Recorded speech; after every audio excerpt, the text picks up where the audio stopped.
우리 집 주치의와 함께하는 시간 데일리 건강입니다. 오늘 모신 우리 집 주치의는요. 외과 전문의 이문행 원장이십니다. 안녕하세요. 네, 안녕하세요. 외과 전문의 이문행입니다. 네, 반갑습니다. 자, 오늘 함께 얘기 나눠볼 질환 알려주실까요? 오늘은 유방암에 대해 알아보려고 합니다. 예전에는 유방암이 40에서 50대 중장년층에게 흔히 나타나는 질병이었지만 최근에는 20, 30대 젊은 여성 사이에서도 그 비율이 점차 늘어나고 있고요. 새로 발병하는 유방암 환자의 약 10%를 차지하며 점차 사회적 문제가 되고 있어 알아두는 것이 좋습니다. 네, 알겠습니다. 자, 오늘 주제가 유방암입니다. 한국 유방암 학회에 따르면요, 유방암 환자가 매년 늘고 있고, 그리고 발생 연령대 또한 낮아지고 있다고 하는데요. 이 유방암에 대해서 오늘 자세히 살펴보고 가도록 하겠습니다. 자, 먼저 유방에 생길 수 있는 질환부터 좀 여쭤보고 싶은데요. 유방암 외에 다른 질환들도 생길 가능성이 있는 거죠? 네, 크게 유방암과 유방암을 제외한 양성 질환으로 나눌 수 있습니다. 유방 양성 질환은 증상과 진찰 소견에 따라 생리적 부종과 압통, 소결절 형성, 유방통, 종괴, 유두분비물, 유방 감염으로 분류할 수 있고 이외에도 여성형 유방이 있습니다. 유방 양성 질환은 이게 흔한 편인가요? 유방의 종물은 외과를 방문하는 가장 흔한 증상입니다. 자각적인 유방 종물을 주소로 내원한 여성에서 대부분은 양성 종양이며 유방암 빈도는 10%에서 20%입니다. 흔한 양성 종양으로는 낭종, 섬유선종이 있습니다. 네. 그러니까 유방에서 뭐가 만져진다고 해서 무조건 암이라고 생각할 필요는 없겠네요. 이게 암보다는 그냥 양성 종양일 가능성이 더 큰 거네요. 네, 맞습니다. 만져진다고 암이라고 생각하시거나 두려워하실 필요는 없습니다. 하지만 점점 커지는 혹이라면 조직 검사를 해보시는 것이 좋습니다. 그러면 그 종양이 암으로 발전할 가능성은 어떻습니까? 단순 낭종인 경우 암으로 진단되는 경우는 없습니다. 이 외에는 조금씩 가능성이 있습니다. 네. 복합 낭종의 경우에 0.3%, 낭종 내 고형질 성분이 존재하는 경우는 23%의 악성 가능성이 있고 섬유선종의 경우 전 세계적으로 100례 정도 보고되었습니다. 관내 유두종은 5에서 10% 정도에서 엽상 종양은 20%에서 악성 가능성이 있습니다.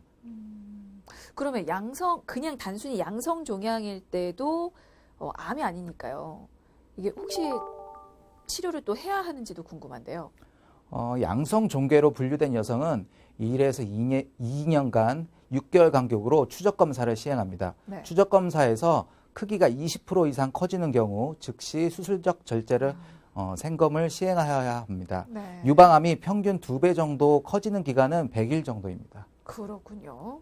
그러니까 양성 종양인 경우에도 유방암과 같이 수술적인 절제가 필요한 경우가 있다라는 말씀이시군요. 네, 맞습니다. 통상적으로 유방 조직 검사는 총 생검을 의미합니다. 실제 총은 아니고요. 총처럼 방아쇠를 당기면 바늘 같은 기구가 튀어나와서 조직의 일부를 채취합니다. 통계적으로 아주 높은 정확도가 있지만 때로는 조직 검사 결과 자체가 애매하다든지 조직 전체를 봐야 할 때가 있어서 이런 경우 수술적 절제가 필요합니다. 네, 알겠습니다. 자, 이렇게 유방에 발생할 수 있는 질환으로는 유방암 말고도 유방암을 제외한 양성 종양이 있습니다. 자, 먼저 이 양성 종양에 대해서 설명을 들어봤고요. 자, 오늘의 주제인 유방암에 대해서도 좀 설명을 들어보고 가도록 하겠습니다. 일단은 정의부터 좀 짚어주실까요? 유방암이란 유방에 생긴 성장이 통제되지 않는 암세포로 이루어진 종물입니다.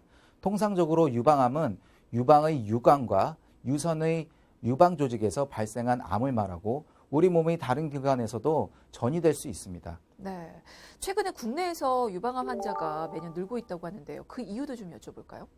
유방암의 위험 인자 중 하나인 여성 호르몬 때문일 수 있습니다.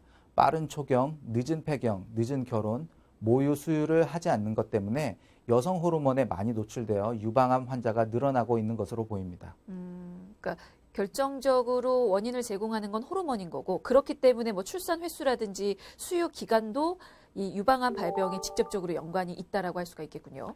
네, 유방암과 출산 및 수유는 밀접한 연관성을 갖는데 여성 호르몬인 에스트로겐 노출과 관련이 있습니다. 네. 처음 아이를 갖는 나이가 1년 늦을수록 3%씩 위험도가 증가하고 모유 수유를 1년 더 할수록 4%씩 위험도가 감소합니다.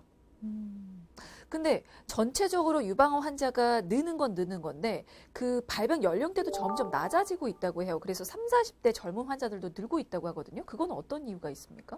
네, 우리나라 유방암 환자들의 특징적인 현상은 서구에 비해 폐경기 이전 젊은 여성의 비율이 높다는 점입니다. 미국이나 서구에서는 전체 유방암 환자의 폐경기 이후의 여성이 70%인 반면에 우리나라는 유방암 환자의 연령이 40대가 40%로 가장 많고 50세 이전의 폐경기 전 환자의 비율이 55%일 정도로 젊은 환자들의 비율이 높습니다. 그러니까 정리를 해보면 우리나라 이제 유방암에 있어서 환자들이 서구에 비해서 젊은 환자들이 많고 폐경기 이전에도 많이 발생한다는 이제 묘약을 하면 이 정도가 되는 건데 네, 맞습니다. 그 이유는 어디 있을까요? 미국에서 60에서 70대가 많은 이유는 나이가 들면 들수록 호르몬 노출 기간이 길어지기 때문이라고 설명할 수도 있지만 다른 국가에서는 다른 통계 분포를 보여서 이런 논리를 적용할 수는 없습니다. 미국 내에서도 민족 간에 약간 차이가 있어서 사회 경제적 수준이 낮다든지 정기검진의 혜택을 받는 비율이 적어진다면 조기 발견이 늦어져서 진행된 암으로 발견되는 경우가 많습니다. 우리나라에서도 정기검진이 활성화되어 조기에 발견이 되어서 30, 40대에 많이 발견된다고 볼 수도 있지만 앞서 말씀드린 것처럼 여러 가지 유방암 위험인자들은 단독적으로 위험률을 올리지 않고 복합적으로 작용합니다. 네, 알겠습니다. 그러니까 우리나라에서 30, 40대에도 유방암 진단을 많이 받기 때문에 젊다고 방심하시면 안 될 것 같습니다. 자, 그러면 이쯤에서 한번 저희가 정리를 해봐야 될 것 같은데요. 유방암 발생 고위험군 어떻게 정리해 볼 수 있을까요? 유방암은 여러 가지 요인들이 복합적으로 작용하여 암을 일으킨다고 알려져 있습니다. 식사나 흡연, 음주 등의 생활 습관, 생식, 임신과 관련된 요인, 그리고 기타 환경인자들이 유방암 발병에 30에서 50% 정도 영향이 있습니다. 또 유전이나 가족력, 에스트로겐 노출, 피임약이나 호르몬 대체요법 등도 유방암 위험을 증가시킨다고 알려져 있습니다. 그 유방암이 유전적인 영향이 좀 큰 걸로 알려져 있는데 만약에 가족력이 있는 분이라면 좀 젊거나 어려도 미리미리 뭐 검사를 받는 등의 그런 대비를 해도 좋을까요? 어떻습니까? 네, 그렇게 하셔야 되고요. 네. 유방암이나 난소암의 경우에 가족력이 없는 경우는 유방암의 검진 시기는 만 30세부터 매월 자가검진으로 만 35세 이상부터는 2년 간격으로 의사에 의한 검진, 만 40세 이상부터는 1에서 2년 간격으로 유방 촬영, 유방 초음파 검사를 권하고 있습니다. 네. 하지만 유방에 증상이 있는 경우나 나이와 상관없이 검사를 받으셔야 되고 유전성 유방암 가족력이 있다면 만 19세부터 검사를 시작할 수 있습니다. 네. 그러니까 말씀하신 건 가족력이 있다면 증상이 없어도 미리미리 검사를 통해서 좀 확인을 해보십사 그 말씀을 드리는 거고 그리고 사실 증상이 있으면 이게 가족력이건 뭐건 필요가 없을 것 같아요. 바로 병원 가셔서 확인을 해보셔야 되는데 어떤 증상들이 그러면 나타날 때 좀 바짝 긴장을 하셔야 되는지도 좀 알려주세요. 초기에는 증상이 없는 경우가 많아 건강한 검진을 통해 많이 발견됩니다. 대표적인 증상은 가슴에 만져지는 멍울 정도이지만 병이 진행할수록 겨드랑이에서 만져질 수도 있습니다. 유방통과는 큰 연관성은 없지만 심각한 유방암과의 감별은 필요합니다. 알겠습니다. 아, 이게 반드시 증상이 있는 건 아니군요. 없는 경우도 많군요. 예, 무증상도 많습니다. 그렇군요. 그러면 어쨌거나 이 유방암이라든지 유방 관련된 질환을 좀 알아내려면 자가진단을 또 해야 되는데 어떤 방법들을 통해서 자가진단할 수 있을까요? 쉽게 기억하시는 방법으로 333이 있습니다. 네. 매월 생리가 끝난 3일 후에 3개의 손가락을 펴서 3개의 원을 그립니다. 아, 3개의 손가락을 모아서 가슴 바깥쪽으로부터 시계 방향으로 원형으로 그리면서 유두를 향해서 천천히 만져보면 만져지는 혹이라든지 이런 거를 알 수가 있습니다. 네. 달팽이 모양, 지그재그 모양, 유두를 향하여 여러 방향으로 눌러볼 수 있고요. 평평하게 누워서 촉진하는 것은 더욱 유방 조직을 확인하기 쉽습니다. 네. 그리고 유두를 짜서 분비물이 있는지 확인해 보시는 것이 좋습니다. 네. 사실 이 유방암 자가검진법 333법 지금 많이 알려져 있는데 그 필요성에 대해서는 좀 많이들 모르시는 것 같습니다. 좀 정확히 기억을 해 두셨다가 샤워할 때 한 번씩 확인을 해 보시는 것도 좋을 것 같고요. 만약에 어떤 경우에는 바로 병원을 찾아가면 되는지도 좀 알려주실까요? 유방이나 겨드랑이에 멍울이 만져지는 경우, 혈성 분비물이 생기거나 잘 낫지 않는 유두 습진, 유두나 피부가 함몰되는 경우, 염증이 생긴 경우, 유방 피부가 붓고 오렌지 껍질처럼 두꺼워지는 경우가 있습니다. 남자의 경우도 유두 밑에 딱딱한 덩어리가 만져지면 외래에 방문하시는 것이 좋습니다. 이게 사실 드물긴 하지만 남성도 유방암이 생길 수가 있는 거죠? 네, 매우 드문 경우지만 생길 수 있습니다. 2017년 발표된 자료에 의하면 2015년에 우리나라에 21만 명의 암 환자가 생겼고 남성 유방암인 77명으로 전체의 0.04% 정도 됩니다. 원인은 호르몬 이상이라든지 가족력, 유전 등이 있습니다. 여성의 경우에처럼 여러 증상이 나타날 수도 있고 특히 유두 밑에 딱딱한 혹이 만져진다면 진료를 받아보셔야 합니다. 네, 이 유방암 발생에 있어서 성별을 가리는 건 아니기 때문에 남성분들도 예의주시하시는 게 좋을 것 같습니다. 자, 그렇다면 이어서 진단을 받기 위해서는 어떤 검사들이 받게 되는지도 좀 알아보겠습니다. 이게 어떤 검사들이 진행이 됩니까? 유방암의 생존율을 향상시킬 수 있는 가장 좋은 방법은 증상이 없을 때 조기 발견하는 것입니다. 유방암을 조기에 발견하기 위해서는 매달 자가검진, 정기적으로 의사의 진찰, 정기적인 유방 촬영술 등이 필요합니다. 의사의 진찰 및 유방 영상학적 검사에서 의심스러운 병변이 발견되는 경우는 조직 검사를 통해 유방암을 진단합니다. 근데 이제 우리나라는 국가 암 검진 프로그램으로 유방암 검진이 40세 이상 여성을 대상으로 진행이 되고 있습니다. 근데 우리나라 여성들은 조기에 유방암 발견하기가 쉽지 않다고 하던데요. 치밀 유방 때문에 말씀하시는 것 같은데요. 네. 여성은 유방이 지방 조직과 유선 같은 유방 실질로 구성이 되어 있습니다. 네. 그런데 유방 촬영술에서는 치밀 유방으로 판독된다면 혹이 있어도 치밀한 유방 조직에 가려져 발견되기 어렵습니다. 한국 여성의 약 70%에서 치밀 유방으로 진단되고 있는데요. 이런 경우에는 유방 초음파를 같이 해서 보이지 않던 혹을 발견할 수 있습니다. 또 조기 진단도 할 수 있습니다. 그럼 치밀 유방은 가슴 크기와 상관이 있습니까? 네, 상관이 없습니다. 네. 네, 치밀 유방은 유방 촬영술로 발견이 되는데요. 실질 조직이 지방 조직에 비해 많은 경우에는 치밀 유방으로 진단이 됩니다. 이 치밀 유방으로 진단이 되면 엑스레이 상에서 하얗게 보이는데 하얗게 보이기 때문에 혹도 하얗게 보이고 그래서 구분이 안 가기 때문에 저희가 유방 촬영술을 유방 초음파와 같이 해보아야 합니다. 네, 그렇군요. 그러니까 내가 치밀 유방인지를 알아보기 위해서는 뭐 만져서만 알 수가 있는 건 아니고 병원 가서서 검사를 통해서 확인을 해보실 수가 있는데 만약에 내가 치밀 유방이라면 이게 정기 검진을 통해서 혹시 모르기 때문에 네, 확인을 꾸준히 해보시는 게 좋을 것 같습니다. 사실 근데 모든 암이 그렇잖아요. 조기에 발견하고 빨리 치료를 받는 게 좋은데 유방암에 있어서 조기 진단과 치료가 중요한 이유도 좀 여쭤보고 싶은데요.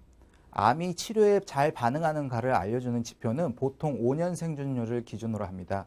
대표적으로 췌장암의 경우에는 5년 생존율이 7% 정도로 매우 낮아서 낮은 암이고 유방암은 매우 높은 암으로 알려져 있습니다. 1기에서 2기 유방암의 경우에는 5년 생존율이 93%까지 보고되고 3기를 넘어가면 72%로 떨어지기 때문에 조기 치료가 중요합니다. 하지만 치료법이 발전하면서 진행된 유방암의 경우에도 치료율이 올라가고 있어서 병이 진행했다고 포기하시지 마시길 바랍니다. 네, 알겠습니다.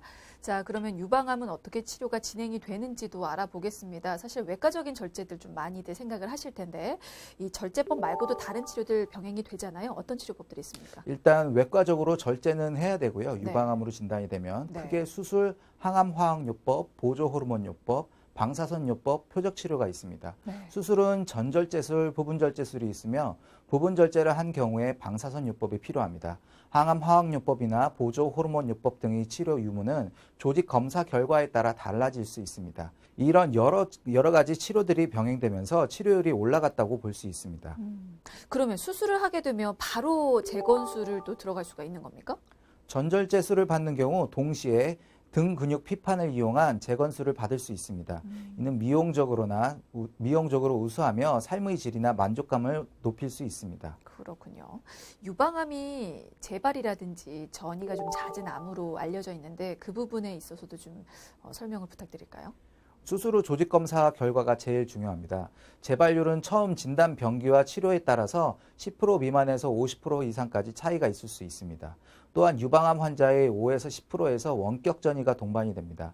재발의 8, 90%는 첫 치료 후 5년 이내에 발생하지만 15년이나 20년이 지나서도 발견이 되므로 꾸준한 추적 관찰이 필요합니다. 근데 전절제술은 이제 다 잘라낸 건데 전절제술을 받아도 재발할 수가 있습니까? 네, 맞습니다. 임파선 전이가 없다면 5년간 재발하지 않을 확률은 95%로 매우 높은 수치입니다. 하지만 그렇다고 꼭 전절제술을 받아야 하는 것은 아닙니다. 부분절제술을 하더라도 방사선요법 등을 병행하면 재발률이 전절제 수준으로 낮아지고 조기에 진단되는 경우가 많기 때문에 최근에는 부분절제술을 많이 하고 있습니다. 네, 알겠습니다. 자, 오늘은 유방암에 대해서 살펴봤는데요. 유방암은 중기가 넘어서면 생존율 그리고 완치율이 급격히 떨어진다고 합니다. 그렇기 때문에 무엇보다 조기 진단과 조기 치료가 중요하다는 거 다시 한번 말씀을 드리고요. 평소에 유방 건강에 신경 쓰시면 좋을 것 같습니다. 자, 오늘은 여기서 마무리 짓겠습니다. 지금까지 외과 전문의 이문행 원장이었습니다. 말씀 감사합니다. 감사합니다.